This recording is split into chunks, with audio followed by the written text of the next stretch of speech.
Hey there, Yankees fans. Welcome back to the channel where we dive deep into everything happening in the world of the Bronx Bombers. And today, we've got a loaded update for you, from bullpen moves to major league contracts shaking up the entire division. Buckle up, because this is one of those days where the headlines just keep on coming, and you're going to want to stick around to the end. Let's get straight into it. We're starting with a story that's been swirling around Yankee Stadium all week long. A familiar face, a veteran reliever, once again navigating the unpredictable waters of free agency. This isn't just another minor transaction. It's part of a bigger picture, one that reflects the evolving identity of this Yankees bullpen and the player's refusal to settle for anything less than what he believes he's earned. Let's break it down.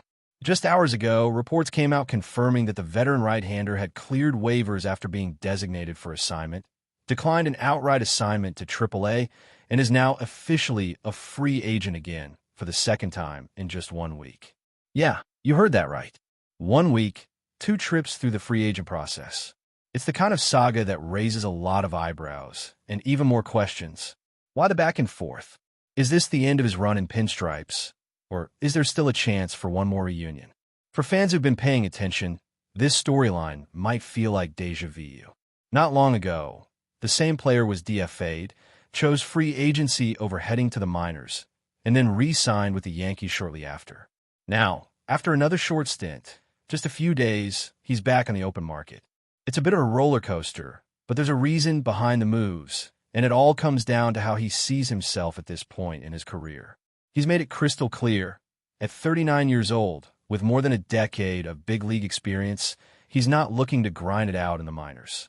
He wants a big league deal, plain and simple. And not just any major league deal. The terms he's after include a release clause, a specific kind of agreement where the team can part ways with him within the first 45 days without being on the hook for the full salary. That's a player who knows his value, but also understands the business. What he's not willing to do is sign a minor league deal and spend weeks or months in the shadows waiting for an opportunity that might never come. That chapter of his career, as far as he's concerned, is closed. What's particularly notable here is how upfront he's been about the entire process. In interviews, he shared that during his recent return to the team, the Yankees were completely honest about what the plan was. They brought him back for a very specific reason, to help fill the gap while their star closer was out on paternity leave. There were no illusions about a long-term role. He knew the deal. He said it himself. I understood it was probably going to be a short stay, but they treated me with respect. And in that brief return, he actually got on the mound. 2 games, 1 2/3 innings pitched. No earned runs.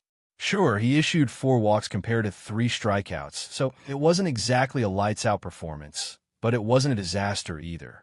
He held the line, did what was asked, and now he's once again evaluating his next step. Now, here's where it gets interesting. This player isn't just some journeyman trying to hang on. He's a New York native, a guy with deep roots in the city and strong ties to both local franchises. Over the past few seasons, he's bounced back and forth between New York teams, bringing a level of consistency that's rare among relievers of his age. Since 2022, he's posted a 3.11 earned run average across 185 innings, with a strikeout rate of 27.7%. That's solid production, the kind of output that teams crave, especially as injuries continue to mount across bullpens around the league. But here's the catch. He doesn't want to be a nomad. He's not looking to hop from team to team or be a fill-in arm anymore. What he wants is stability, a real opportunity, a clear shot at staying on a big league roster without the threat of being sent down looming over his head every other week. And who can blame him? At this point in his career, the desire for clarity and respect is more than reasonable. So what happens next? Could the Yankees bring him back again? It's not impossible, especially given that they're closer. The one who recently returned from paternity leave hasn't exactly hit the ground running this season. If the struggles continue, the door could open once more. On the flip side, maybe another team steps in. Maybe a club in need of veteran depth, one that's making a playoff push and values experience, decides to take a chance. But here's where the player may draw the line. Location and opportunity are going to matter. He's not just looking for a paycheck. He's looking for the right fit. A team with legitimate postseason ambitions, somewhere he can contribute meaningfully. And let's be honest, there's got to be a team out there that sees the value in adding a guy like him.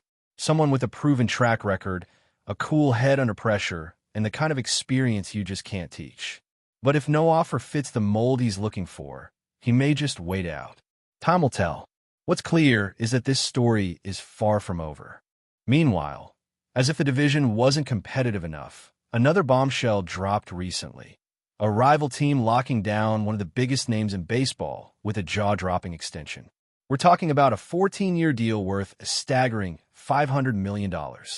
Yeah, $500 million. Let that sink in for a second.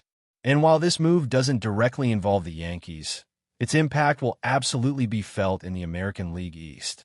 The player, a four-time All-Star, was set to hit the free agent market at the end of this season. Not anymore. He's now under contract until 2039, thanks to a deal that includes a full no-trade clause and no opt-outs. Translation: he's there for the long haul.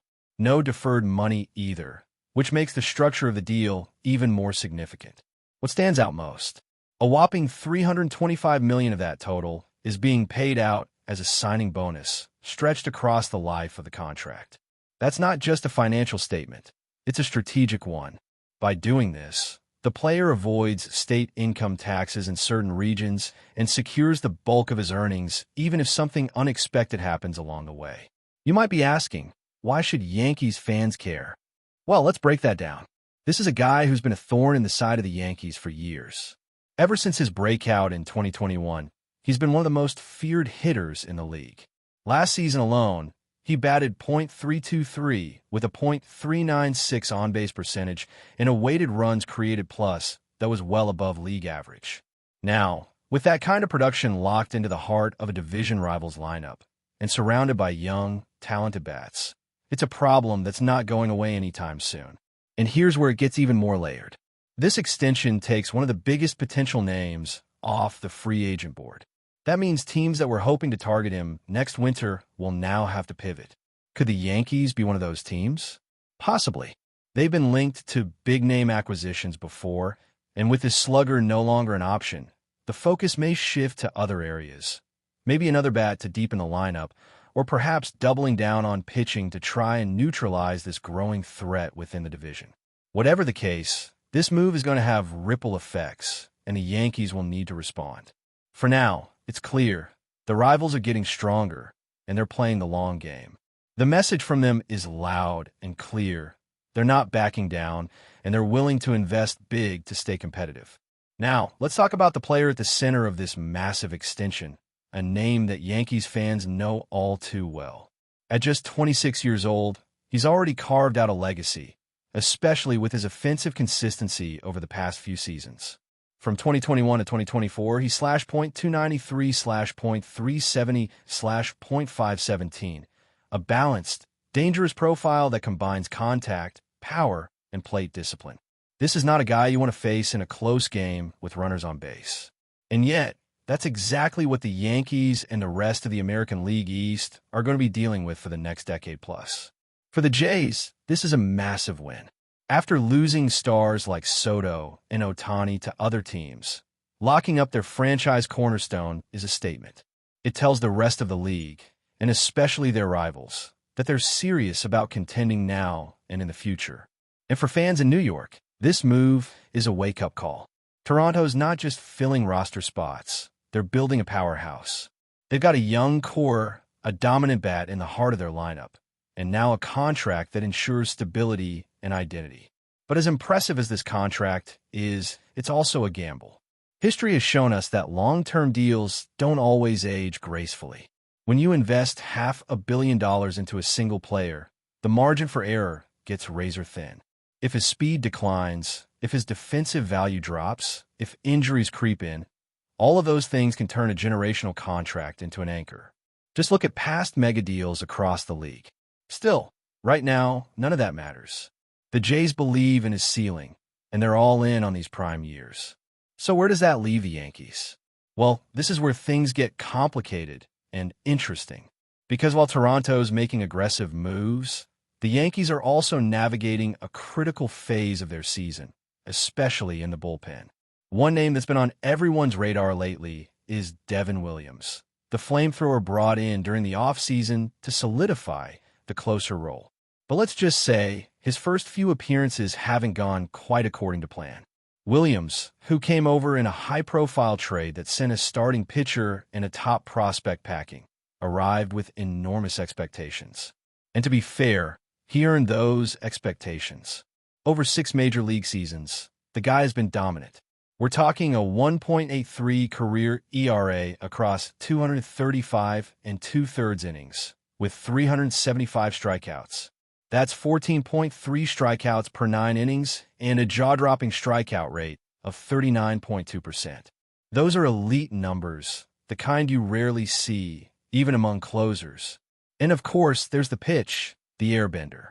A devastating changeup that completely fools hitters, drops off the table, and makes professional batters look like they're swinging underwater. It's the kind of weapon that can shut down rallies and preserve tight leads, and it's exactly why the Yankees were willing to make a big move to get him. But despite all that talent, Williams' start to the 2025 season has been rough. In just 4 appearances, he's thrown 3 innings, given up 5 hits, walked 4 batters, and allowed 5 runs, 4 of them earned. That's a 12.0 ERA. Not exactly what you want to see from a guy closing games. And sure enough, some fans are already starting to panic. After all, when you trade valuable assets for a star closer, you expect immediate results. And when those results don't come, it's natural for concerns to creep in. But here's why the panic button doesn't need to be pushed just yet. Williams has a track record of starting seasons slowly. Look back at the numbers. In March and April, his ERA typically hovers around 3.86. Not terrible, but far from his mid-season dominance. But then, something happens. As the weather warms up and the season settles in, Williams takes off. In May, his ERA drops to 2.51. In June, it's a microscopic 1.65. And by July, it's an almost unbelievable 0.87. The guy turns into a different beast in the summer months. Add to that the fact that he just came off the paternity list, and it starts to make a little more sense. Adjusting to a new team, new environment, and balancing fatherhood, all while shaking off early season rust, is no small task. And let's not forget, early April baseball is often played in cold, unpredictable weather, especially in the Northeast. That kind of climate can wreak havoc on a pitcher's grip and feel, particularly someone who relies on movement-heavy pitches like Williams. Now, if we zoom in on the airbender, it's still doing its job. Even in these shaky outings, hitters aren't squaring it up. It's still dancing, still breaking late, still generating awkward swings. The walks are a concern. Yes, he's currently sitting at a 12% walk rate, higher than the league average of 8.5%. But that's always been part of his profile. He's a strikeout artist who occasionally flirts with command issues. That's nothing new. What's important is that the Yankees didn't bring him in to be great in April. They brought him in to close out high-pressure games in August, September, and hopefully October. And that's still very much in play. There's every reason to believe that as he gets comfortable with his new teammates and settles into a routine, the Williams we saw dominate in Milwaukee will reappear in the Bronx. Now, let's connect this to the earlier topic, the veteran reliever who just opted for free agency. With Williams going through some early turbulence, it's only natural that fans and analysts alike start to wonder if there's regret in letting the older guy walk. After all, he tossed 1 2/3 scoreless innings during his short stint back with the club, and even though the command wasn't perfect, he got the job done. But the truth is, he's 38. And while he brings experience and professionalism, the Yankees are clearly aiming for a younger, longer-term solution. They're betting on upside, and not just with Williams. There's another young arm waiting in the wings, someone the organization believes could emerge as a breakout bullpen piece. And honestly, that might be the smarter move. Experience is valuable, but raw, unharnessed potential can be the difference in October. Especially now, with teams like Toronto making huge investments and stacking their lineup. The Yankees need guys who can match that energy, pitchers who can go head-to-head with elite hitters when it counts the most. So what's the big picture here? The Yankees bullpen still has the talent and depth to be a major strength. Williams might be struggling out of the gate, but there's no reason to believe that it won't turn around. And if the rest of the group stays consistent while he finds his rhythm, This unit is going to be just fine. But before we continue, please remember to join our channel and give this video a like. Your support allows us to keep bringing you the latest news about the New York Yankees.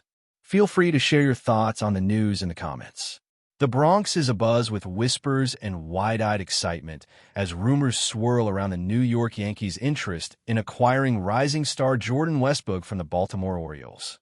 Known for their relentless pursuit of championship-caliber talent, the Yankees seem to have zeroed in on Westburg's rare blend of versatility, clutch performance, and raw power. Could this be the move that shakes up the AL East and tilts the balance in favor of the Pinstripes? Westburg, just 26, has already carved out a name for himself in Major League Baseball with his breakout 2024 season. Splitting his time between second and third base, the former shortstop quickly proved to be more than just a defensive asset. His walk-off heroics, including a dramatic two-run homer on April 1st and a game-ending single in extra innings on May 11th, not only electrified Orioles fans, but also sent a clear message across the league. Jordan Westburg delivers when it matters most. By midseason, Westburg's numbers spoke volumes. A .271 batting average, 15 home runs, 50 RBIs, and a .496 slugging percentage. His efforts earned him a well-deserved All-Star selection, capping off a stellar first half that placed him firmly in the conversation as one of the league's most promising infielders. The Yankees, always with an eye for rising talent, appear to be seriously considering what it would take to bring him to the Bronx. There is, of course, a shadow looming over any potential deal: Westburg's unfortunate injury at the end of July, when he suffered a fractured right hand after being hit by a pitch. While sidelined temporarily, insiders believe the setback won't significantly impact his long-term value. In fact, sources close to the Yankees suggest that their interest has only intensified, viewing Westburg as a strategic investment for both immediate impact and future dominance. Whether or not this deal comes to fruition, the mere possibility has Yankees fans on edge with anticipation. Westburg's grit, versatility, and explosive potential seem tailor-made for the bright lights of Yankee Stadium. As talks reportedly heat up behind the scenes, one thing is clear. If Jordan Westburg dons the iconic navy and white, it could mark the beginning of a thrilling new chapter in the Yankees' storied legacy. That's it for this update. If you enjoyed the video and want to keep receiving exclusive news about the New York Yankees, please subscribe to our channel and give us a like. We always appreciate your comments and opinions. See you in the next video.